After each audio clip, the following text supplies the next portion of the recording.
Absolute Batman breaks his no-kill rule, and this comic is going to be the talk of the town for a variety of reasons. So, what this does is this initially opens up with Bruce Wayne as a kid talking to his dad in the aftermath of basically an extremist bombing out in Gotham City. And he just asks his dad, right, like, why did they do that? And his dad just says, I wish I knew, Bruce, like, I really, really do. But he asks, like, what do we do? How do we make them stop? And his dad just says, I don't know, but I'm just one person.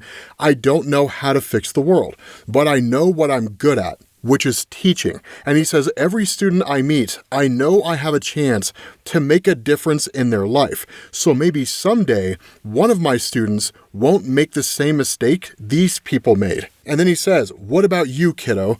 Right? What will you do? And so that's when you switch over to this small town called Slaughter Swamp. And Bruce Wayne's driving through it. Now, it's clearly a rundown place, right? Opportunity is very, very slim here. Definitely hard to come by. But he just ends up walking into this gun shop, right? And the store owner is just like, as requested, explosives, modified rubber bullets, bean bags, the works. And Bruce asks, right, non-lethal? And the guy says, less lethal. And Bruce is just like, that'll work. And so the guy asks, right, I should know better than to ask, but what's all this for? And Bruce just says, I've got my needs. And this guy says, well, I've got mine. Thanks, kid, right? And like Bruce just takes the stuff and leaves. But he asks some questions about what's going on in this area. And he says, that large project on the edge of town, what's going on over there? And this guy says, some company came in with big money and big promises. 3 months into construction, they up and left. And Bruce is like, just like that. And the guy's like, I mean, who knows why? What's left is what you saw when you drove in. And Bruce just asks, right, where are all those people from? And this guy just says, hell if I know, right? Came looking for something better and they didn't find it. And so that's where there's a commotion outside. And Bruce initially moves to go do something about it. And the shop owner just tells him, like, there's nothing you can do, right? Just ignore it. And so when Bruce finally gets out there, it's these guys in masks who were just like beating the crap out of these immigrants, right? Just kind of like tormenting them. And one of them even says, right, what's that language that you're spitting at us? Don't you know where you are? And another guy says, this town belongs to us. You're the stranger here. And they say, you're the one who doesn't belong. And so they go after the kid, right? And they just say, like, time to grow up, kid, right? Get ready for a beating. And then Bruce Wayne steps in and just starts attacking these guys. The problem is they get the upper hand on him and they beat the crap out of him. I mean, they absolutely crush this guy. And it really comes by way of another guy named DJ, right? He shows up here and it's just like, what in the world's going on? And one of the guys says, like, it's an out-of-towner, right? A savior complex, right? This guy thinks he can save the world. And so DJ is like, oh, I love city boys, right? Ones who come from the big city thinking they can change the world, and then they meet us and they realize the world don't change so easily. And so that's why DJ is just like, hey, chin up, man. It's your lucky day. Tonight is when we get to pay back this horrible city that turned its back on our boys and embrace the swill. All that changes now, starting with you. The thing is, before they really get to like kill Bruce, essentially, a priest comes out of nowhere and protects him. And one of the guys is like, what are you doing? And this guy, Father Peters, he addresses one of them and just says, Jeffrey, right? Like, I've known you since you could walk. This is not you. And so ultimately DJ's just like, let's get out of here, man, right? Let's go do what we came here to do. That's kind of the insanity of it, right? Desperate times create desperate people. And in times of desperation, people will believe what they want to believe. They'll just blame whoever they believe is worth blaming, and it doesn't matter whether they're right or wrong. Emotion takes over logic. And so Bruce Wayne ends up waking up in Father Peter's house, and he just says, I hope you don't mind, right? The hospital is a good hour away.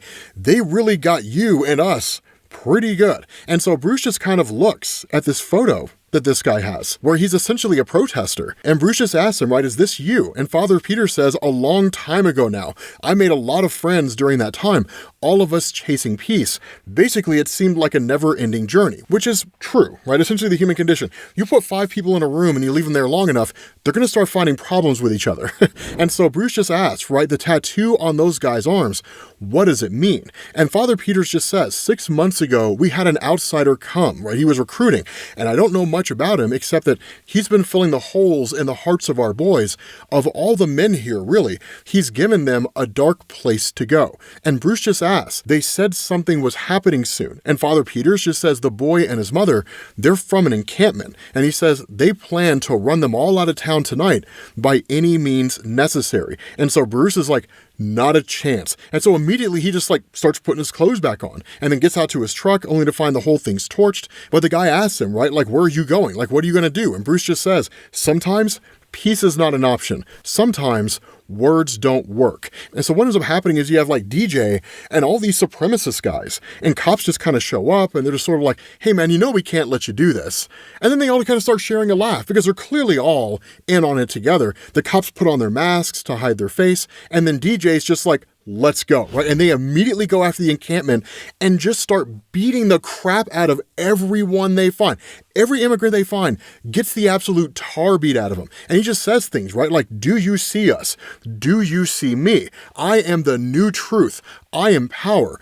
Pure power. And he almost goes to say it, does the whole salute and everything, and Batman shows up and snaps his arm in half, and every ounce of that strength disappears like that. And so at that moment, this guy gets crushed. Batman grabs one of the cops and just slams him head first into the ground. And so then like the shop owner, right, grabs one of the kids and it's just like, dude, I'll do it, man. 100% I will do it. And Bruce is just like, I'm willing to bet you will. So he grabs his batarangs and throws him in the dude's face, right in his eyes, man. Like just takes the dude out on the spot, gives him the knee, and that's the end of that guy. And so then he goes walking up on DJ, right, scared for his life, begging for his life, right, get away, starts firing off shots, and Batman just starts hammering on this guy, turning his face to mush. But Father Peters shows up, and Father Peters goes to protect this guy the same way he protected Bruce Wayne. And there's a kind of irony here, because Bruce asks him, right, what are you doing? And Father Peters just says, this will not fix it. It absolutely won't. And he says, I don't know how to make it better. I only know how to make it worse. And he just says, please, this is not the way. It's a twist on what happened in the beginning, right? Except it's Batman using his own justification to attack this guy, as opposed to DJ using his own justification to attack Batman. But at the end of the day, Absolute Batman just says, this is my way, and just like starts attacking that guy. And so at that point, one of the dudes escapes, goes racing back to their headquarters and just says, like, he got DJ, right? And one of the guys are like, what are you talking about? And he's just like, he came out of nowhere, man. And so one of the other guys is just like, tell us what happened, right? Like, start from the beginning. And this dude just says, somebody came at us, man. Someone huge. And so during all of this, Bruce Wayne is just kind of making his way around that bit of a field, and he ends up coming across this just gigantic bulldozer, right? Whatever. I'm sure there's some technical name for this thing, but it's the biggest vehicle that I've ever seen. It's the origin of the Batmobile in the Absolute universe. And so at that point, you jump back to the house, and one of the guys is just like, why didn't you grab more guns, right? What about Earl's? And the guy just says, we just came from there. Everything's been cleared out. There's no more weapons for us to grab at the shop owner's place. Only for one of the guys to look out the window and realize Batman is heading straight for him, like straight for the house. This dude is not taking prisoners, right? He's not answering people who are begging for their lives. None of it matters. This dude bulldozes the house. These guys open fire, and he just starts taking it to him with his axe, man. Just like attacking these guys, cutting to pieces, the whole 9 yards. And one of these guys is just like, get back, man, right? You can't do this. We're human beings. And Batman gives them the same treatment that they were giving immigrants. He says, no, you're roaches. And he's like, there's only one way to deal with those. Then he grabs this flamethrower and turns it on, man. It's just like, holy cow. He torches the joint. He torches the joint and everybody in it. It's bonkers. So Father Peters finally shows up, and one of these guys is just begging, right? He was like, it absolutely hurts. And Father Peters just says, I know, son, stay still. And Bruce asks, why are you helping them? Right? Like, why would you help these guys? And Father Peters just says, you have your way, and I have mine. And so at that point, you pick up with Batman grabbing this bulldozer and just heading back, right? This dump truck, whatever, and just like heading back to the Batcave. And it kind of reminisces back on this conversation that he had with his dad, where he says, you did a lot of cool stuff when you were younger, Dad. He says, I don't know about all that. And Bruce is just like, you made a difference, right? You did something. What you did had a measurable impact on the world. You weren't just sitting around doing nothing, waiting for someone else to fix all the world's problems. And he's like, I'm going to do that, right? I'm going to be just like you. And he says, I just have to figure out how. And that's kind of the craziness, is because the picture that he's looking at is the same picture that Father Peters had. Father Peters was a friend of his dad's. It's why the picture was so significant to him. And so his dad says, that was before the mustache. We barely knew what we were doing back then, but I guess I barely know what I'm doing now. He says, but you, Bruce, I know your nature. I know who you are deep down. You have a strong and compassionate heart. All you have to do is believe. And so Batman just looks down at all this blood on his hands, and his dad just says, no matter what you do, I will always be proud of you. It's kind of nuts, because in the aftermath of that, he's just in front of his Batmobile breaking down, because seemingly he's betrayed the memory of his father. He betrayed the memory of his dad. But yeah, this is going to be, I imagine, a relatively controversial comic. So with that being said, guys, we're going to bring this video to an end. Hopefully you guys enjoyed it. If you did, drop a like. Make sure you guys hit the subscribe button, and I will catch you all later. Peace.